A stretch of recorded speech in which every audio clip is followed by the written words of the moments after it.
Saya betul-betul teruja kepada Menteri Kewangan. Ini pun kali yang pertama untuk jawapan yang diberikan di Parlimen. Tetapi gambaran yang diberikan bahawa ini Malaysia sebenarnya negara yang makmur. Tidak mungkin negara ini boleh bankrupt. Jadi Yang Berhormat kena terang kepada kami, apakah sebenarnya tomahan yang mengatakan negara ini bankrupt yang dibuat oleh bekas Menteri Kewangan dan juga Menteri-Menteri PH dahulu, bahawa sebenarnya itu adalah pembohongan yang mutlak. Kami nak tahu itu. Sebab sekarang rakyat nak mendengar ni, bahawa satu demi satu pembohongan yang mereka buat itu, sebenarnya sekarang ini sudah menjadi kenyataan bahawa Malaysia adalah negara yang makmur. Terima kasih. Faham, Nek. Silakan Yang Berhormat Menteri. Okay, terima kasih Yang Berhormat.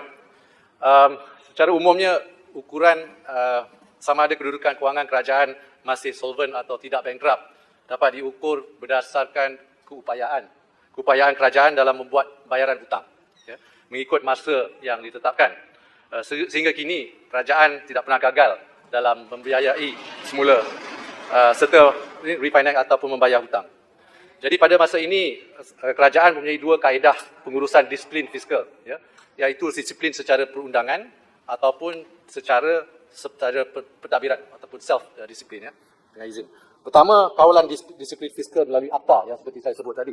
Ini adalah penetapan had statutory peratusan hutang kepada KDNK. Yang seperti mana saya sebut tadi lah 55%. Dan juga terimaan pinjaman hanya boleh digunakan untuk bayaran balik hutang dan juga perbelanjaan pembangunan, which is DE, Development Expenditure. Kedua, kawalan secara pentadbiran. Ini self-imposed, ya, termasuk bayaran khidmat hutang tidak melebihi 15% daripada hasil. Jadi sasaran konsolidasi defisit di bawah 400 pada KDNK dalam jangka sederhana akan diutamakan. Tapi yang data yang diadakan pada yang saya ada sekarang, our debt service coverage ratio ataupun dengan izin, ya, debt service coverage ratio ialah sebanyak 35 bilion ringgit, itu 14.4% revenue ataupun 2.4% GDP. Jadi jadi jawapan saya ialah kedudukan kewangan kerajaan masih tidak bankrupt kerana Lama dengar. kerana kita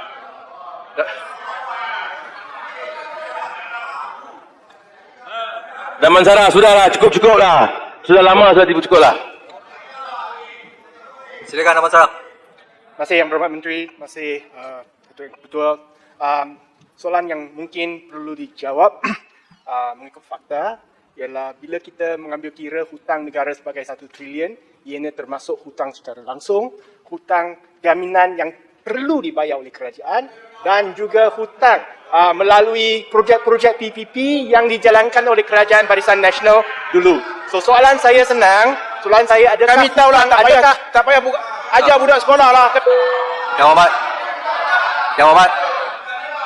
Pula tak boleh tipu banyak kali. Satu kali Harap tak tahu kita tak kacau. Duduklah. Yang Berhormat, dipersilakan Yang Berhormat habiskan soalan dahulu. Datuk Speaker dah banyak kali kena dah kita orang ni. Cukup Betul lah. lah baling, pengacau je. Itu hak dia. Tolong. Dah petang ni. Soalan saya senang, adakah hutang-hutang yang saya sebut tadi jumlahnya lebih kurang 1 trilion ringgit? Dan nombor 2, tadi ada hujah bahawa sekarang kerajaan PN banyak duit untuk belanja walaupun dulu kita kata kerajaan nak bankrupt. Saya nak tanya sama ada perbelanjaan yang besar yang dibuat sekarang yang akan dibentangkan dalam akta COVID nanti, adakah ianya berdasarkan pinjaman tambahan yang akan dibuat oleh kerajaan PN? Datangnya daripada pinjaman dan bukan daripada sebarang penjimatan ataupun savings ataupun dana yang sedia ada dalam kerajaan. Bukan pinjaman samurai dah, itu confirm. Bukan GST yang 9 bilion tu sekali. Menteri, saya rasa biar Menteri Kewangan nak bagi laluan lagi satu. Boleh saya Jawab dulu. Jawab dulu. Yang ni ada kena-mena sikit ni Menteri, pasal hutang ni. Ada kena-mena pasal hutang ni. Biar saya jawab Jawab betul. Damansara dulu. Ya. Okey, terima kasih Yang Berhormat Damansara. Mengenai isu bankrupt tak bankrupt ni saya dah jawab tadi sebenarnya. Ini sama ada sebuah kerajaan itu bankrupt atau tidak, itu bukannya soalan yang patut difikirkanlah. Yang sebenarnya dari segi hutang yang dimaklumkan oleh Yang Berhormat Damansara, sekarang ini pada masa sekarang hutang keseluruhan negara ialah dalam lingkungan 854 bilion ringgit, ya. hutang langsung. Hutang yang lain? Tetapi kalau kita secara keseluruhannya tangguhkan liability kerajaan, kalau dimasukkan off budget, Kerajaan Perikatan Nasional tidak ada buat off budget. Ialah lebih kurang 1.2 trilion. Tetapi ini tidak bermaksud negara Masih Menteri. tidak masuk negara kita bankrupt, ya, kerana bankrupt itu dapat diukur berdasarkan upaya kerajaan dalam membuat bayaran hutang mengikut masa yang ditetapkan. Menteri, Yang Berhormat. boleh.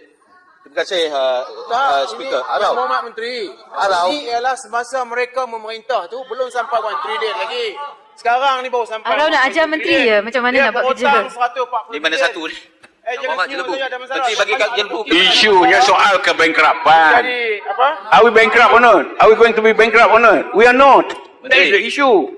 Yang Berhormat Jelebu silakan. Okey, Yang Berhormat Menteri. Saya teliti jawapan Yang Berhormat Menteri kata hutang kita ada 868 bilion sekarang. Saya nak rujuk ni Yang Berhormat Menteri. Kata Damansara tadi 1 trilion atau berapa trilion ni itu sebenar atau tidak Menteri dah jawab. Yang ni saya nak kepastian daripada Yang Berhormat Menteri dalam teks perbahasan saya. Pada tahun 2018 Yang Berhormat Menteri, hutang baru 52 bilion, 2019 54.5 bilion, sampai tahun 2020 18 bilion, in total 124.5 bilion dalam tempoh 22 bulan daripada 686 pergi 868 bilion hutang. Saya nak tanya pada pihak Menteri, 124.5 bilion ini penggunaan wang kerajaan ke arah mana Menteri? Saya tanya ini, pasal apa? Dia kata dia bayar hutang. Boleh tak pihak kerajaan jelaskan hutang apa yang dibayar daripada jumlah yang sebegini banyak? Itu satu Yang Berhormat Menteri.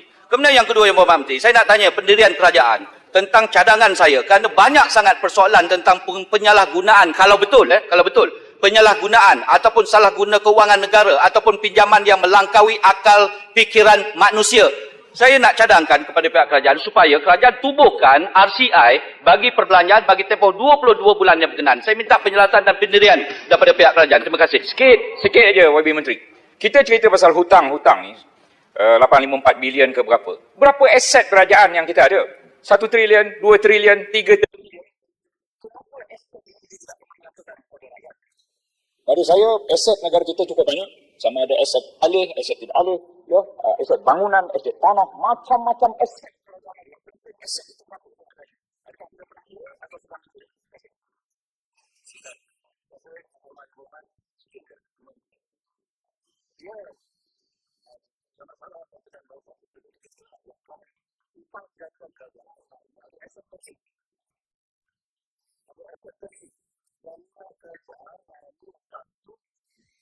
Kalau hutang tak dibayar, barulah kerajaan ditanya, tapi hutang itu ada aset backing yang kuat. Yang itu jadi tak boleh kita himpunkan hutang 860 juta dengan 1 trilion, itu lagi menirukan rakyat sebenarnya. Kalau kita halai benda ini, dia rakyat akan keliru. Jadi kita menteri kena start ini, jangan kerajaan ini ada aset backing yang kuat.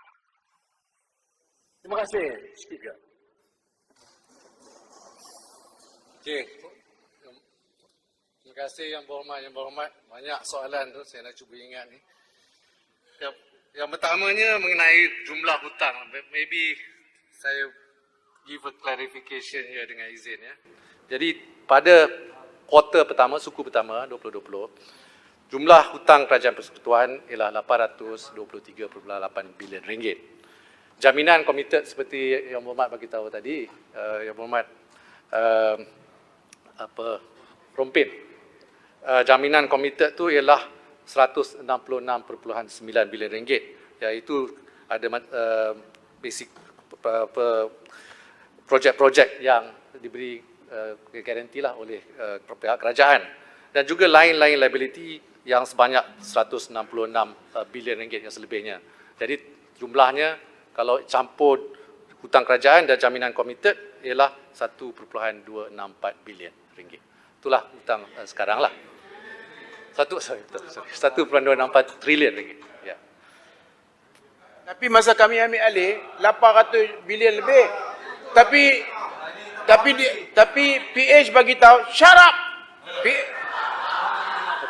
Saya tanya soalan Speaker. Semasa PH memerintah, saya nak cakap lah. Saya bercakap, ini hak saya bercakap. Kalau you kata shut up, saya pun... Duduklah. Yang Hormat Datuk Doktor duduk.